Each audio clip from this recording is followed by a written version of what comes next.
نحمده ونصلي على رسول كريم أما بعد أعوذ بالله من الشيطان الرجيم بسم الله الرحمن الرحيم ربي اشرح لي صدري ويسر لي أمري واحلل عقدة من لساني يفقهوا قولي واجعل لي وزيرا من أهلي اللهم الهمني رشدي وأعذني من شر نفسي آمین۔ السلام علیکم ورحمۃ اللہ وبرکاتہ۔ امید ہے آپ سب اپنے گھروں میں خیر و عافیت کے ساتھ ایمان کی بہترین حالت میں ہوں گے انشاءاللہ۔ آج ہم قرآن پاک کی مختصر صورتوں میں سے ایک سورۃ الاخلاص کی تفسیر اسٹڈی کریں گے، اور اس میں ہم دیکھیں گے کہ اس میں دو خاص الفاظ احد اور صمد آئے ہیں جو صرف اسی صورت میں آئے ہیں۔ ان دو الفاظ کے پیچھے کیا حکمت ہے، کیوں اللہ تعالیٰ نے اس سورہ میں یہ دو الفاظ استعمال کیے؟ الفاظ بہت کم ہیں اس سورہ کے، لیکن بہت جامع اور بہت غور طلب ہیں۔ تو پہلے سٹارٹ کرتے ہیں اسباب نزول سے کہ یہ سورہ کس موقع پہ کب نازل ہوئی۔ تو اس سورہ کے بارے میں بھی اختلاف ہے علماء کا کہ کیا یہ مکی سورہ ہے یا مدنی سورہ ہے، کیونکہ یہ سوال کہ اللہ کون ہے یہ قریش مکہ نے نبی صلی اللہ علیہ وسلم سے مکی زندگی میں پوچھنا شروع کر دیا تھا، اور وہ جاننا چاہتے تھے کہ اللہ کس طرح کا ہے، آپ کا معبود کون ہے، آپ کس کی عبادت کرتے ہیں۔ جبکہ کچھ روایات سے ہمیں پتہ چلتا ہے کہ مدینہ کے یہودیوں نے نبی صلی اللہ علیہ وآلہ وسلم سے پوچھا تھا کہ آپ کا رب کون ہے، آپ کس کی عبادت کرتے ہیں۔ لیکن ہم جانتے ہیں کہ کچھ صورتیں جو مکی دور میں نازل ہوئیں، تو جب نبی صلی اللہ علیہ وسلم مدینہ گئے تو وہاں کے لوگوں کو نہیں معلوم تھیں، تو اگر وہ صورتیں مکہ میں نازل ہو چکی تھیں تو وہ مدینہ میں دوبارہ آئیں۔ نبی صلی اللہ علیہ وسلم نے جب ان کی تلاوت کی تو صحابہ کرام کو ایسے ہی لگا، جو مدینہ کے صحابہ تھے، جو انصار تھے، ان کو ایسے لگا کہ یہ صورت پہلی دفعہ مدینہ میں نازل ہوئی ہے، لیکن پہلے وہ مکہ میں نازل ہو چکی تھی۔ تو یہ سورہ جو ہے آپ دیکھیں کہ اگر اس کا ہم سٹائل دیکھتے ہیں تو یہ مکی سٹائل کی سورہ ہے، کہ اس میں جو اخلاص اور توحید کا ذکر ہے، جو کہ مدنی صورتوں کا نہیں، مکی صورتوں کا سٹائل ہے کہ اخلاص اور توحید کی بات ہو رہی ہے ابتدائی دور میں نبوت کی، تو یہ سورہ اس وقت کی ہے۔ اور خاص کر اس میں جو لفظ ہے احد، وہ ہمیں پتہ چلتا ہے کہ احد لفظ حضرت بلال رضی اللہ عنہ نے جب ان پر ظلم ہوتا تھا، جب ان کا آقا جو ہے ان کو مارتا تھا، تو وہ ایک لفظ کہتے تھے احد احد، احد احد، اللہ کے لیے وہ کہتے تھے کہ وہ اللہ اکیلا ہے، یکتا ہے۔ تو خاص کر یہ جو لفظ ہے، اسکالرز کہتے ہیں بلال رضی اللہ عنہ کا، کہ وہ اللہ کو صرف اس خاص صفت سے کہ احدن، کہ اللہ ایک ہے، یکتا ہے، وہ یونیک ہے اپنی ذات میں، تو یہ اس چیز کی طرف اشارہ کرتا ہے کہ یہ مکی صورت ہے، کیونکہ حضرت بلال رضی اللہ عنہ مکی دور کے اندر جن صحابہ کرام پہ ظلم ہوا، جو سب سے پہلے اسلام لانے والوں میں سے بالکل بگنرز تھے، غلام طبقے میں حضرت بلال کا شمار ان میں ہوتا ہے، تو اس لحاظ سے یہ سورہ مکی ہے۔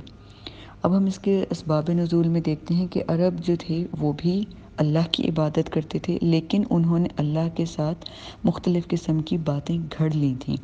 تو ان کی اللہ کی ذات میں وہ شرک کرتے تھے، تو وہ نبی صلی اللہ علیہ وآلہ وسلم سے پوچھتے تھے کہ ہمارے جو بت ہیں، دیوی دیوتا ہیں، وہ گولڈ کے، چاندی کے، سلور کے بنے ہوئے ہیں، یا جو اس زمانے کے انمول میٹلز تھے، دھات تھیں، ماربل کے، اس کے بنے ہوئے ہیں، تاکہ ہم شو کرتے ہیں کہ ہم کتنی محبت کرتے ہیں، جتنی زیادہ محبت کرتے ہیں اتنا ہی گولڈ زیادہ ڈالتے ہیں اپنے مورتیوں میں، اپنے معبودوں میں، تو آپ کا الہ کس طرح کا ہے؟ اور پھر وہ لوگ یہ بھی پوچھتے تھے کہ نبی صلی اللہ علیہ وسلم سے کہ ایک شخص آیا نبی صلی اللہ علیہ وسلم کے پاس اور ان سے پوچھا کہ ہر چیز کا ایک کریٹر ہوتا ہے، ایک خالق ہوتا ہے، تو آپ یہ بتائیں کہ اللہ کو کس نے کریٹ کیا ہے، اللہ کا خالق کون ہے؟ اگر آپ کہتے ہیں کہ آپ اللہ کو مانتے ہیں تو اللہ کا کریٹر کون ہے؟ جس پہ نبی صلی اللہ علیہ وسلم بہت برہم ہوئے، ناراض ہوئے، تو پھر کہتے ہیں کہ حضرت جبرائیل علیہ السلام یہ سورہ لے کر نبی صلی اللہ علیہ وسلم کی خدمت میں حاضر ہوئے اور یہ سورہ اس وقت نازل ہوئی۔ اور ایک روایت یہ ہے کہ نجد کا ایک سردار نبی صلی اللہ علیہ وآلہ وسلم کے پاس آیا اور کہنے لگا کہ کیا آپ کا جو اللہ ہے، آپ کا جو معبود ہے، وہ خشب کا بنا ہوا ہے یا نحاس کا؟ خشب وڈ کو کہتے ہیں اور نحاس کاپر، تانبے کا بنا ہوا ہے۔ تو کیونکہ وہ خود آئیڈلز بناتا تھا، خود بت بناتا تھا لکڑی کے اور کاپر کے اور ڈفرینٹ مٹیریلز کے، تو وہ نبی صلی اللہ علیہ وسلم سے پوچھنے لگا، تو اس وقت یہ سورہ نازل ہوئی۔ لیکن ہم دیکھتے ہیں کہ مکی دور کے اندر یا مدنی دور میں بھی نان بلیورز ڈفرینٹ ٹائپ کے تھے اور ان کے مختلف قسم کے خیالات تھے، ان کے عقائد ڈفرینٹ تھے، تو وہ ڈفرینٹ گروپس کے لوگ تھے، ان کی مختلف قسم کی سوچ تھی۔ اسی لیے یہ سورہ اس کانٹیکس میں بھی ہم دیکھ سکتے ہیں کہ مختلف لوگوں کے ہر قسم کے سوالوں کا جواب ایک مکمل طرح سے اس سورہ میں ہر چیز کا ان کے جواب ہے، کہ ان کے جو شبہات تھے، جو سوالات تھے، ہر ایک کا ایک ڈفرینٹ طریقے سے، ایک اینگل سے اللہ تعالیٰ نے اس سورہ میں اس کی آیات میں جواب دیا ہے۔ جیسے 5 گروپس کہتے ہیں بیسیکلی نان بلیورز کے، مشرکین کے 5 گروپ تھے۔ ایک تو وہ گروپ تھا جو سرے سے اللہ کو مانتا ہی نہیں تھا، جو بالکل مشرک نہیں، یعنی وہ ایتھیسٹ تھے، وہ مانتے ہی نہیں تھے، ملحد تھے کہ اللہ ہے ہی نہیں۔ پھر ایک اور گروپ تھا جو کہتا تھا کہ اللہ ایگزسٹ تو کرتا ہے لیکن ضروری نہیں ہے کہ وہ ہر جگہ ہو، تو یعنی کہ اللہ کی جو موجودگی ہے، اللہ کی ایگزسٹنس ہے، وہ ان کے نزدیک ضروری نہیں تھی۔ وہ سوچتے تھے کہ اللہ کہیں ہے کہیں نہیں ہے، ضروری نہیں ہے کہ اللہ ہر جگہ موجود ہو۔ اس کے علاوہ ایک تیسرا گروپ تھا جو کہتا تھا کہ اللہ موجود بھی ہے اور وہ ہر جگہ اس کی ہمیں ضرورت بھی محسوس ہوتی ہے، لیکن ہم اس کی صفات پرفیکٹ ہیں یہ بات نہیں ہم مان سکتے۔ نعوذ باللہ، اللہ کی صفات میں وہ شرک کرتے تھے کہ ہم اللہ کے ساتھ یہ نہیں مان سکتے کہ اللہ کے پاس کامل علم ہے، یہ اللہ ہر جگہ جو ہے ہمیں دیکھ سکتا ہے۔ تو اللہ کی صفات میں وہ لوگ شرک کرتے تھے۔ اس کے علاوہ ایک اور چوتھا گروپ تھا جو کہتا تھا کہ اللہ تعالیٰ ایگزسٹ بھی کرتا ہے، اللہ کی جو صفات ہیں وہ بھی پرفیکٹ ہیں، لیکن ہم یہ نہیں مان سکتے کہ اللہ اکیلا یہ سب کچھ مینیج کر رہا ہے۔ ہم اس چیز کو مانتے ہیں کہ اللہ کے ساتھ دیوی اور دیوتا بھی ہیں چھوٹے چھوٹے جو اس کی مدد کرتے ہیں۔ تو یہ وہ لوگ تھے خاص قسم کے جو بہت ہی زیادہ نمبر میں تھے، اور یہ زیادہ تر ان کو مشرکین ہم کہتے ہیں۔ اور ایک آخری جو 5واں گروپ تھا وہ یہ کہتا تھا کہ اللہ جو ہے اس کے پاس اولاد ہے، اللہ کے بیٹے ہیں، فرشتے اللہ کی بیٹیاں ہیں۔ تو یہ وہ لوگ تھے جن کے کانسیپٹ سب میسڈ اپ تھے اور یہ لوگ کنفیوز تھے، کیونکہ اتنے سالوں سے کوئی نبی نہیں آیا تھا ان لوگوں کے درمیان، کوئی ان کے پاس اپنی تعلیمات ساری بھول گئے تھے حضرت اسماعیل علیہ السلام کے زمانے کی بھی۔ تو اس لیے پھر اللہ تعالیٰ نے یہ سورہ مبارکہ سورہ اخلاص نازل کی۔ تو یہ اس سورہ کا شان نزول تھا، اسباب نزول تھے کہ یہ کس کانٹیکسٹ میں نازل ہوئی۔ اب اس سورت کی ہم فضیلت دیکھ لیتے ہیں حدیث کی روشنی میں کہ نبی صلی اللہ علیہ وآلہ وسلم نے اس سورہ کے بارے میں کیا فرمایا۔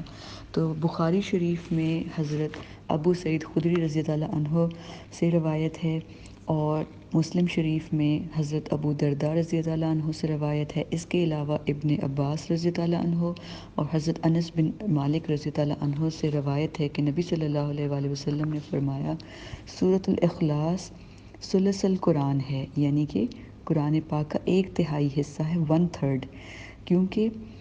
نبی صلی اللہ علیہ وسلم کی حدیث بس اتنی ہے، لیکن اس کے آگے جو اسکالرز اس بات کی شرح کرتے ہیں، تفسیر کرتے ہیں اس حدیث کی، وہ یہ کہتے ہیں کہ اگر دیکھا جائے تو قرآن پاک کو اگر ہم ڈیوائیڈ کریں تو جو قرآن پاک ہے وہ بھی 1/3 حصہ توحید پہ مبنی ہے، باقی 1/3 محکمات پہ اور ڈفرینٹ قسم کی حلال حرام کے اوپر ہے مبنی، اور تیسرا حصہ قرآن پاک کا واقعات ہیں گزری قوموں کے اور آخرت کا ذکر ہے ان میں ڈفرینٹ طریقے سے۔ تو 1/3 قرآن چونکہ توحید پہ ہے، تو اسی لیے نبی صلی اللہ علیہ وآلہ وسلم نے فرمایا کہ سورۃ الاخلاص 1/3 قرآن کے برابر ہے۔ اور اسی سورہ کے اندر آیات صرف 4 ہیں، لیکن اس میں توحید فی الذات، توحید فی الصفات، توحید فی الحقوق، توحید فی العملی اور توحید وجودی کا ہمیں ملتا ہے کہ اللہ تعالیٰ نے ہر ایک آیت کا ایک تھیم ہے، اس کا ایک ٹاپک ہے جو انشاءاللہ ہم تفسیر میں آگے اسٹڈی کریں گے کہ ہر توحید کی جو کیٹیگری ہے اللہ کی ذات میں، اللہ کی صفات میں، اللہ کے ہم پر کیا حقوق ہیں اور اللہ کے وجود کے بارے میں، وہ ہم انشاءاللہ ایک ایک جو لفظ ہے احد، صمد، لم یلد، کفواً، تو وہ اس میں کیپچر ہیں، وہ انشاءاللہ ہم کھول کر دیکھیں گے کہ ان الفاظ کے کیا معنی ہیں۔ اور پھر نبی صلی اللہ علیہ وآلہ وسلم کی ایک حدیث ہمیں معلوم ہوتی ہے کہ آپ صلی اللہ علیہ وآلہ وسلم نے فرمایا کہ زمین اور آسمان کی بنیاد ہے قل هو اللہ احد۔ اس سے مراد یہ ہے کہ جب لوگ شرک کرتے ہیں، قرآن پاک میں مختلف جگہوں پہ ہمیں پتہ چلتا ہے کہ جب لوگ شرک کرتے ہیں یا اللہ تعالیٰ کے نام کے ساتھ نعوذ باللہ بیٹے بیٹیاں منسوب کر لیتے ہیں، تو اللہ تعالیٰ کہتے ہیں، جیسے سورہ مریم میں بھی آتا ہے کہ قریب ہے آسمان پھٹ جائیں، زمین پھٹ جائے، ریزہ ریزہ ہو جائیں، پہاڑ بکھر جائیں اس بات سے کہ اللہ کے ساتھ کوئی اور ہے معبود۔ تو اللہ تعالیٰ کی اس بات کو، زمین اور آسمان کو کس چیز نے اکٹھا کیا ہوا ہے؟ دو چیزوں نے، قل هو اللہ احد نے، اور لا الہ الا اللہ محمد رسول اللہ میں جو پہلا پارٹ ہے لا الہ الا اللہ، کہ اللہ کے علاوہ کوئی معبود نہیں ہے، تو اس چیز نے زمین و آسمان، پہاڑوں کو، دریاؤں کو، سمندروں کو اس وقت کام کر کے رکھا ہوا ہے، ان کو یعنی کہ سکون دیا ہوا ہے۔ لیکن جیسے ہمیں معلوم ہوتا ہے، حدیث شریف میں آتا ہے کہ قرب قیامت کوئی مسلمان کلمہ گو نہ ہوگا، اسلام دلوں سے اٹھا لیا جائے گا، جب لا الہ الا اللہ محمد رسول اللہ بھول جائیں گے، دلوں سے اٹھا لیا جائے گا، قرآن پاک اٹھا لیا جائے گا، تب قیامت قائم ہوگی، کیونکہ اس وقت آسمانوں کو جوڑنے والا کوئی نہ ہوگا، زمین کو بکھرنے سے کوئی نہیں روکے گا، اللہ تعالیٰ کے حکم سے وہ بکھر جائیں گے، کیونکہ لا الہ الا اللہ محمد رسول اللہ کہنے والا کوئی نہ ہوگا، صرف شرک والے لوگ ہوں گے، بدترین لوگوں پر قیامت قائم ہوگی، ہر طرف فساد ہوگا، اس وقت قیامت قائم ہوگی۔ تو یہ سورہ کا جو خاص کر جو پہلی آیت ہے قل هو اللہ احد، اللہ یکتا ہے، اللہ یونیک ہے اپنی صفات میں، اس نے زمین و آسمان کو اس وقت جوڑ کر رکھا ہوا ہے۔ پھر ہمیں پتہ چلتا ہے کہ نبی صلی اللہ علیہ وآلہ وسلم نے فرمایا کہ اللہ اور اس کی جو توحید ہے، اللہ تعالیٰ کا جو نور ہے، وہ ہر چیز کو، آسمان اور زمین کو لائٹ پہنچاتا ہے، نور پہنچاتا ہے۔ اللہ کا نام اور اس کی توحید سے ہر چیز کو جنت میں، زمین پر، آسمان پہ توحید کے ذریعے نور پہنچتا ہے۔ اسی طرح ہر چیز کا ایک نور ہے، اور قرآن پاک کا نور ہے قل هو اللہ احد، یعنی کہ قرآن پاک کا جیسے ہر چیز کے لیے خوبصورتی کے لیے ایک اگزامپل دی جاتی ہے، ایک تمثیل یا ایک میٹافر یوز ہوتا ہے، تو قرآن پاک دلوں کو جو ہمارے نور پہنچاتا ہے، اس کے لیے یہ سورہ کی جو آیت ہے قل هو اللہ احد، یہ پہنچاتا ہے۔ اس کے علاوہ جو ہمیں سیرت سے واقعات پتہ چلتے ہیں، وہ یہ ہے کہ بخاری اور مسلم شریف میں آتا ہے کہ حضرت عائشہ رضی اللہ عنہ نے فرمایا کہ نبی صلی اللہ علیہ وآلہ وسلم نے ایک مہم پہ ایک دستہ بھیجا، ایک جرنی تھی، اس پہ ایک دستہ بھیجتے تھے، اور ساتھ میں دستے کے ساتھ ایک بہترین قرات کرنے والے ایک قاری کو بھیجتے تھے جو امام ہوتا تھا نمازوں کی امامت کے لیے۔ تو اس وقت جو ایک امام تھے اس دستے کے، تو انہوں نے جب بھی نماز پڑھتے تھے تو وہ ہر رکعت میں ایک سورہ کی تلاوت کرنے کے بعد آخر میں سورۃ الاخلاص کی تلاوت کرتے تھے۔ تو صحابہ اکرام نے ان سے پوچھا کہ یا تو آپ سورۃ الاخلاص کی تلاوت کریں یا کوئی اور سورہ پڑھیں، تو آپ ایسے کیوں کرتے ہیں؟ تو ان امام نے اس سوال کے جواب میں کہا کہ مجھے سورۃ الاخلاص سے اتنی محبت ہے کہ میرا دل نہیں کرتا کہ میں کوئی بھی رکعت اس کو پڑھے بغیر ادا کروں، تو اسی لیے میں ہر رکعت میں سورۃ الاخلاص کی تلاوت کرتا ہوں۔ پھر جب یہ گروپ، یہ دستہ نبی صلی اللہ علیہ وآلہ وسلم کے پاس واپس پہنچتا ہے مدینہ، تو نبی صلی اللہ علیہ وسلم سے کہتا ہے کہ اس طرح ان امام نے ہمارے ساتھ کیا، اور یہ ہر رکعت میں ایک سورہ کے بعد سورۃ الاخلاص پڑھتے تھے اور پھر رکوع میں جاتے تھے۔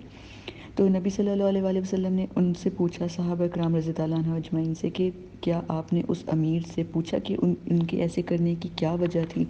تو گروپ کے لوگوں نے کہا جی، انہوں نے امیر کی جو الفاظ تھے کہ کس طرح وہ سورۃ الاخلاص سے بہت محبت کرتے ہیں، اور ان کا دل کرتا ہے کہ وہ ہر رکعت میں سورۃ الاخلاص کی تلاوت ضرور کریں۔ تو جب انہوں نے یہ بات کوٹ کی تو نبی صلی اللہ علیہ وآلہ وسلم نے فرمایا کہ اس شخص کو، یعنی کہ اس امام کو یہ خوشخبری دے دو کہ اس کی اس صورت کی محبت کی وجہ سے اللہ تعالیٰ سبحانہ و تعالیٰ بھی اس سے محبت کرتے ہیں۔ ایک روایت یہ تھی جو حضرت عائشہ رضی اللہ عنہ سے مروی ہے، اور اس کے علاوہ حضرت انس بن مالک رضی اللہ عنہ کی جو روایت ہے وہ ہمیں بخاری شریف میں ملتی ہے۔ وہ یہ بتاتے ہیں کہ مسجد قباء میں جو امام مسجد تھے تو ان کی عادت تھی کہ وہ سب سے پہلے ہر رکعت میں سورۃ الاخلاص پڑھتے اور اس کے بعد کوئی اور سورہ پڑھتے اور پھر رکوع میں جاتے۔ ان سے بھی اسی طرح پوچھا گیا کہ آپ ایسا کیوں کرتے ہیں کہ ہر رکعت پہلے سورۃ الاخلاص پڑھتے ہیں؟ تو پھر انہوں نے نبی صلی اللہ، جب اس طرح وہ بھی کرتے تھے، پھر ان کی اس طرح کی یعنی کہ بات نبی صلی اللہ علیہ وآلہ وسلم تک پہنچی تو نبی صلی اللہ علیہ وسلم نے ان امام مسجد کو خود اپنے پاس بلایا اور پوچھا کہ آپ ایسے کیوں کرتے ہیں؟ تو ان امام مسجد نے فرمایا کہ نبی صلی اللہ علیہ وسلم مجھے اس صورت سے بہت محبت ہے۔ تو نبی صلی اللہ علیہ وآلہ وسلم نے فرمایا تمہاری اس محبت کی وجہ سے اللہ نے تمہیں جنت میں داخلہ دے دیا، یعنی کہ تمہاری جنت میں انٹری کنفرم ہو گئی۔ تو سبحان اللہ، اس سورہ کی اتنی فضیلت ہے کہ خاص کر جو ثلث قرآن کی ہے تو وہ ہمیں پتہ چلتا ہے، اور اس کے علاوہ اور روایات میں یہ بھی پتہ چلتا ہے کہ ایک دفعہ نبی صلی اللہ علیہ وسلم نے سب کو اکٹھا کیا، صحابہ اکرام کو، اور ان سے پوچھا کہ کیا تم لوگوں کے پاس اتنا وقت نہیں کہ تم ثلاثہ قرآن پڑھ سکو؟ تو ان لوگوں نے صحابہ اکرام رضی اللہ عنہ نے فرمایا کہ نبی صلی اللہ علیہ وسلم ہمیں دن کے وقت اپنے مختلف کام کرنے ہوتے ہیں، ہم بزی ہوتے ہیں، ہمارے مختلف طریقے کے مطلب تجارت کے طریقے ہیں، اور سب نے اپنی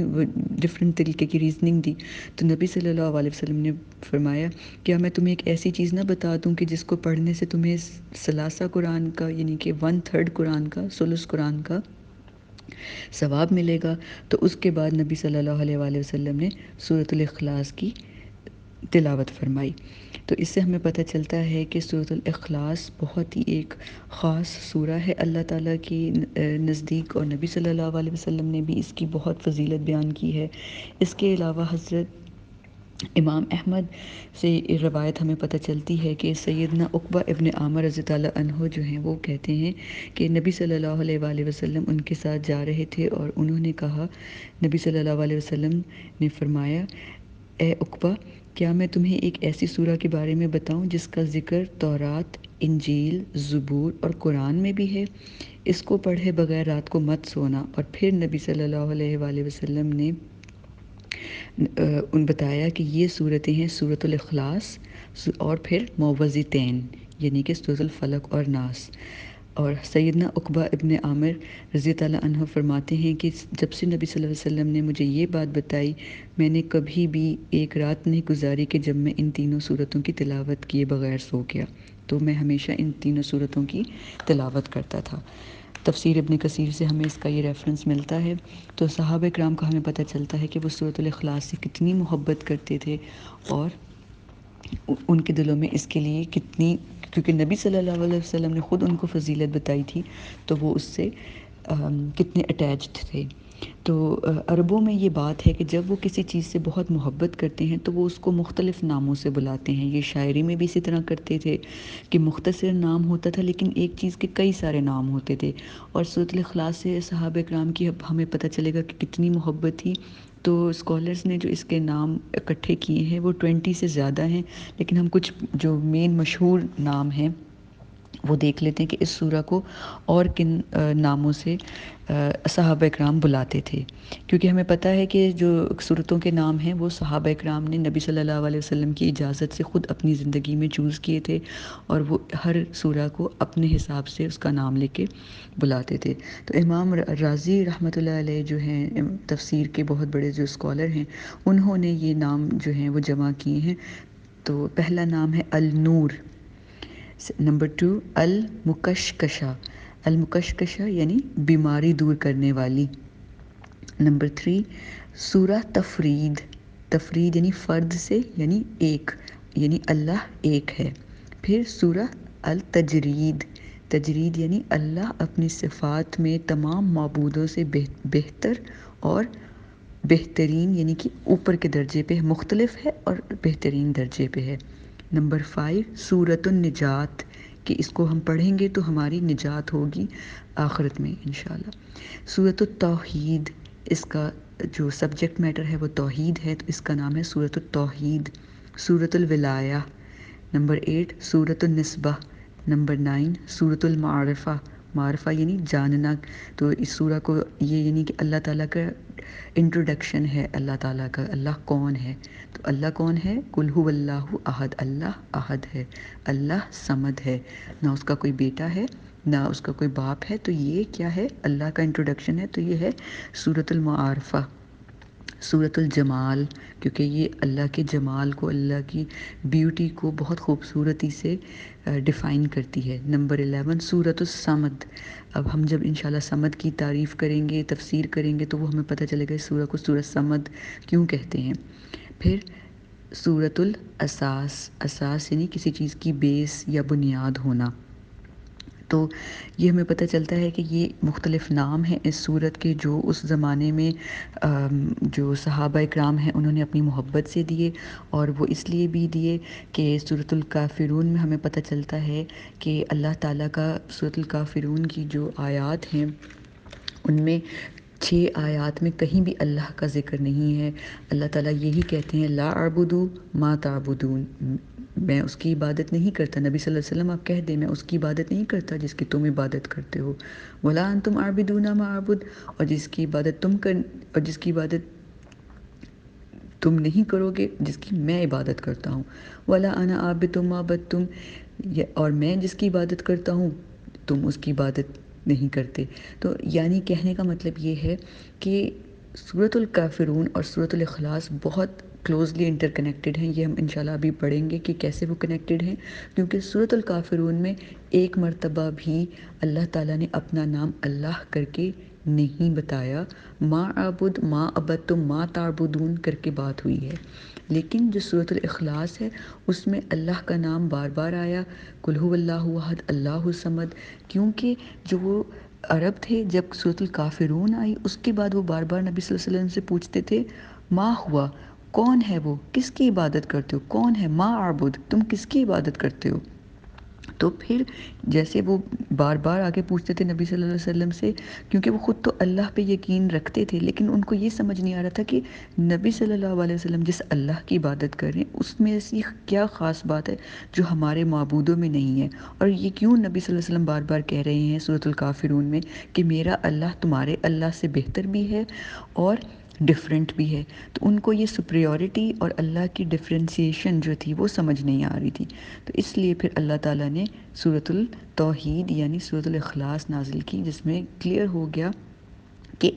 اللہ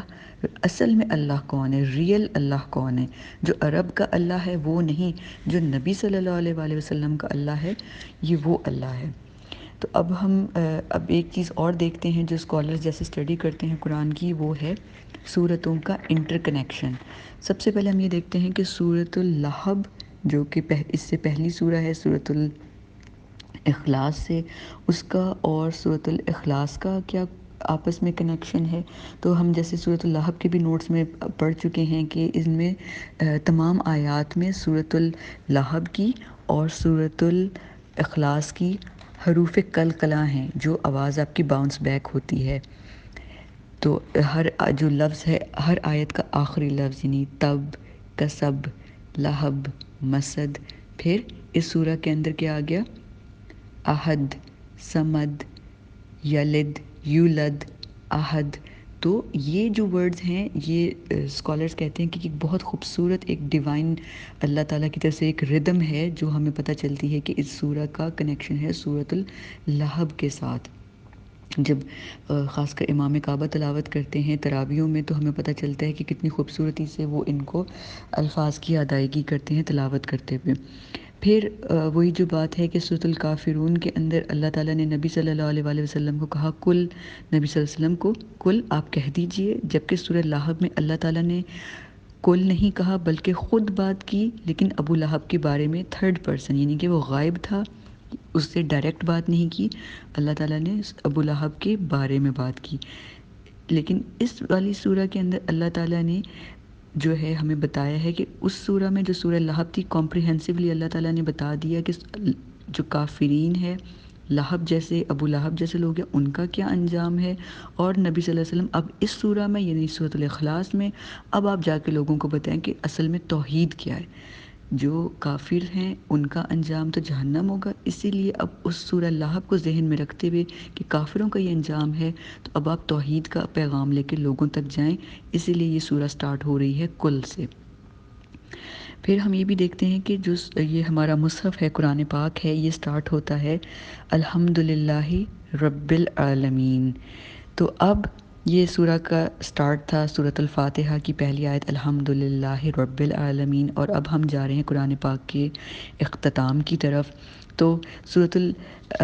جو ہے اخلاص، اس میں جو الحمدللہ کا اللہ ہے اس کا ذکر سورۃ الاخلاص میں ہے، اور سورۃ الفاتحہ میں جو الحمدللہ کے بعد رب العالمین میں رب ہے، اس رب کا ذکر سورۃ الفلق اور ناس میں ہے. تو یہ ایک بہت ہی خوبصورت ایک باہمی تعلق ہے صورتوں کے درمیان الفاظ کے دوران، جو اسکالرز جب اسٹڈی کرتے ہیں تو وہ ان کو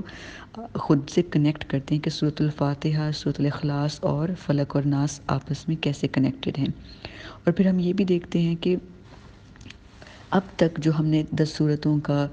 کیا تھا کہ ہم یہ 10 صورتیں پڑھیں گے کہ کیسے ہیں، اور اب سورۃ اللہب کے انٹروڈکشن میں بھی ہم نے دیکھا کہ جو پہلی 7 صورتیں ہیں سورۃ الفیل، قریش، معون، کوثر، کافرون، نصر اور لہب، وہ سیرہ سے کنیکٹڈ ہیں. کیسے نبی صلی اللہ علیہ وسلم پہ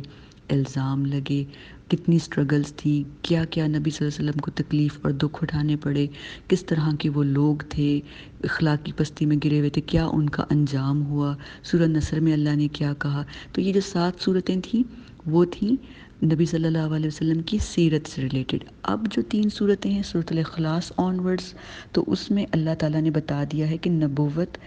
کس لیے تھی. کوئی جنگ نہیں کرنی تھی، کوئی لوگوں کے اوپر جبر نہیں کرنا تھا، کوئی فتح نہیں کرنی تھی جگہوں کو، مقصد تھا اخلاص اور توحید. تو اخلاص اور توحید کا جو چیپٹر ہے وہ ہمیں سب سے پہلے ملتا ہے سورۃ الاخلاص میں. پھر اس سورہ کا کنیکشن ہم دیکھتے ہیں سورۃ الکوثر سے، جو کہ بہت ہی خوبصورت بات ہے جو اسکالرز نے دیکھی ہے. وہ یہ ہے کہ عرب جو ہیں وہ کیا کر رہے تھے، اللہ کے ساتھ معبود بنا رہے تھے، اللہ کو کہہ رہے تھے کہ اللہ کا بیٹا ہے، اللہ کی بیٹیاں ہیں، لیکن نبی صلی اللہ علیہ وسلم کو کہہ رہے تھے کہ آپ ابتر ہیں، آپ جو ہیں اولاد نرینہ سے محروم ہو گئے. تو نبی صلی اللہ علیہ وسلم کو وہ ابتر کہہ رہے تھے. تو ہم یہ دیکھتے ہیں کہ جو ہمارا کلمہ حق ہے لا الہ الا اللہ محمد الرسول اللہ، تو جو لا الہ الا اللہ ہے وہ اللہ کے بارے میں ہے، اور اس کا کمپلیٹ ذکر ہمیں مل جاتا ہے سورۃ الاخلاص میں کہ اللہ کے علاوہ کوئی معبود نہیں ہے. اور محمد الرسول اللہ کس کے بارے میں ہے، نبی صلی اللہ علیہ وسلم کے بارے میں، اور نبی صلی اللہ علیہ وسلم کے بارے میں سورۃ الکوثر ہے. تو یہ ایک بہت خوبصورت بات ہے کہ لا الہ الا اللہ محمد رسول اللہ، سورۃ الاخلاص اور سورۃ الکوثر آپس میں کیسے کنیکٹ ہوتی ہیں، کہ اللہ تعالیٰ ہمیں یہ بتا رہے ہیں کہ اللہ تعالیٰ بغیر اولاد کے بھی بہت اونچی، بہت ایک خاص قسم کی ذات ہے جس کا کوئی مثل نہیں ہے، کوئی اللہ کا ہم پلہ ہم سر نہیں ہے. جبکہ نبی صلی اللہ علیہ وسلم کا کوئی اولاد بھی نہیں، اولاد نرینہ بھی نہیں ہے، لیکن اس کے باوجود ان کا رینک بہت زیادہ ہے کہ اللہ نے اپنے نام کے ساتھ جب لوگ پڑھیں گے لا الہ الا اللہ، اس کے ساتھ پڑھیں گے محمد رسول اللہ، تو بغیر ایک بیٹے کے باپ کے بھی نبی صلی اللہ علیہ وسلم کا بہت ایک خاص مقام ہے. تو یہ ایک بات ہے جو اسکالرز کنیکٹ کرتے ہیں سورۃ الکوثر اور سورۃ الاخلاص کو. اور پھر سورۃ الکافرون اور سورۃ الاخلاص کا جو آپ مضمون ہے وہ ہم آلریڈی سورۃ الکافرون کی بھی تفسیر میں پڑھ چکے ہیں کہ یہ صورتیں کیسے خوبصورتی سے کنیکٹڈ ہیں، کہ نبی صلی اللہ علیہ وسلم جب بھی کوئی نماز پڑھتے تھے، خاص کر فجر اور مغرب کی سنتیں، تو اس میں جس سورہ ایک رکعت کے اندر سورۃ الکافرون کی تلاوت کرتے تھے، اور پھر اگلی سورہ میں اگلی رکعت میں سورۃ الاخلاص کی تلاوت کرتے تھے. اور پھر طواف کمپلیٹ ہونے کے بعد جو رکعت پڑھتے تھے ان میں بھی الکافرون اور سورۃ الاخلاص اکٹھی پڑھتے تھے، اور اسی طرح اپنی نفل نمازوں میں بھی جہاں پہ سورۃ الکافرون پڑھتے تھے وہیں پہ سورۃ الاخلاص پڑھتے تھے۔ تو یہ جو دو صورتیں ہیں یہ خود آپس میں بہت ہی خوبصورت کنیکشن رکھتی ہیں۔